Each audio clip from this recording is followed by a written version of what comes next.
This presentation are about the policies and visions for a sustainable future, which came out of a beta test which was conducted at the New Jersey Future Redevelopment Forum in March of this past year.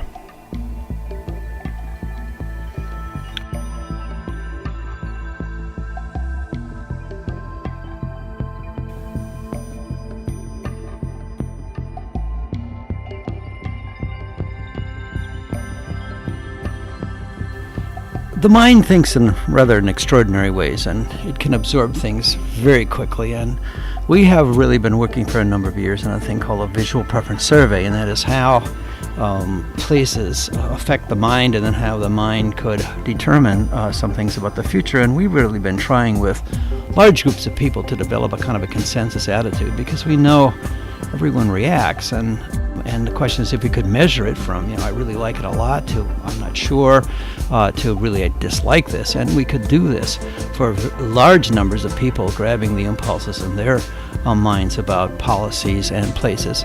We might very well be able to make a real contribution to policy. So here's one. Do you think that the character and quality of the physical and spatial environment has an emotional, physical impact upon people, yourself included? And the response is 8.5. Obviously it has huge amounts of responses on people.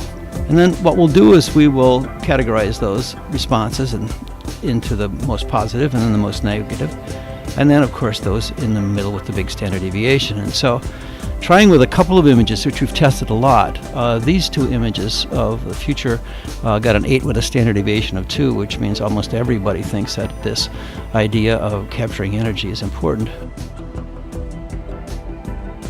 These two, total pedestrian streets, no cars whatsoever, across the board has been tested, and it has gotten very high marks at around 7.2, as has this 7, 8, 9-story kind of classical architectural form.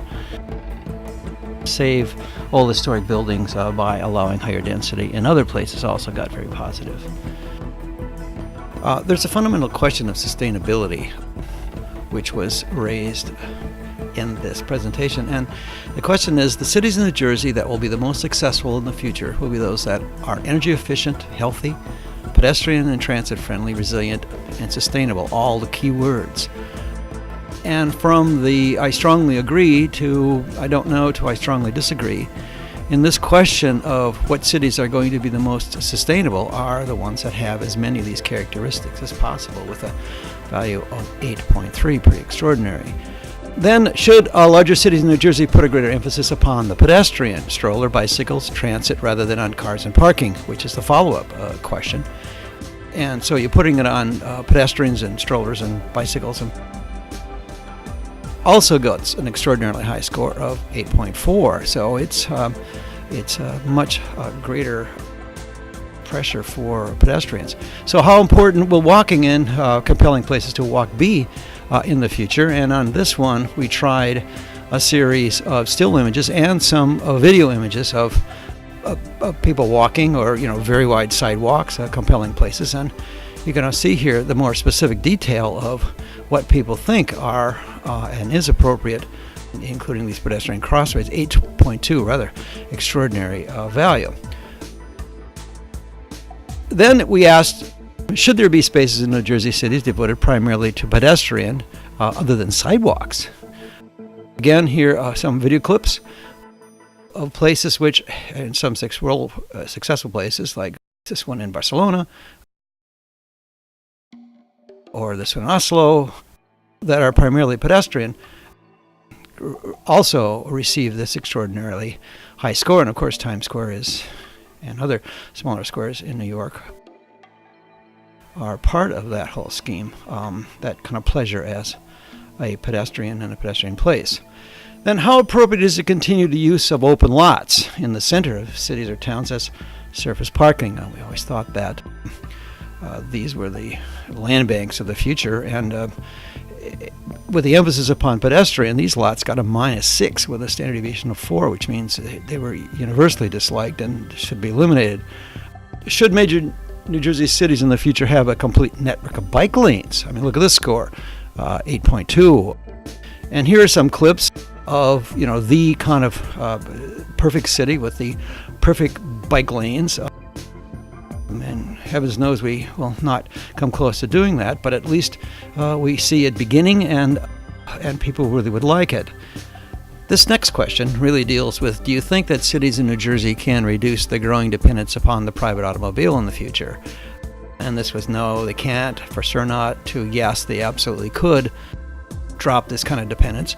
And the overall response on that, we got a 3 with a standard deviation of 6, which means some people don't believe it, but a vast majority of people actually do.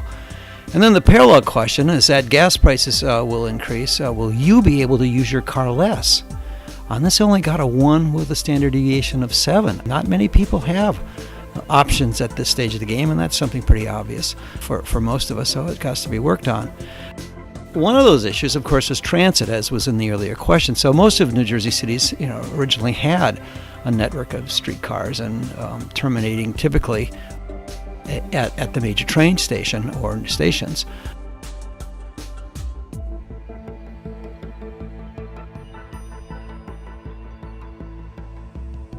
What we tried to do was actually have a series of clips of these kinds of narrow gauge, and it got this really quite excellent score of a standard 6 with a standard deviation of 3. Here we're in Zurich, Main Street, the main street right downtown. For the city, obviously, could become more pedestrian friendly. So this is in Helsinki. Narrow gauge streetcar lines. We've looked at others like the early ones in Portland and perhaps even this new variation in Paris, but coming right essentially into the actual city space itself, and it got this very positive 6. This next question, do you think that new infill buildings can respect the urban design context of a city or town, but also be contemporary for its time, that is sustainable and green? And we know that lots of publicity on the green is good context, but what do people think when you create a kind of a green building of materials that reflect the existing character of a place, whether it's a screening on this building or the preservation of an historic building and adding new things in context, or truly a more green building that is really kind of facing south and solar, lots of green, or integration with lots of landscaping, or even some of the more avant-garde ones. Interesting infill buildings in the context of future sustainable cities.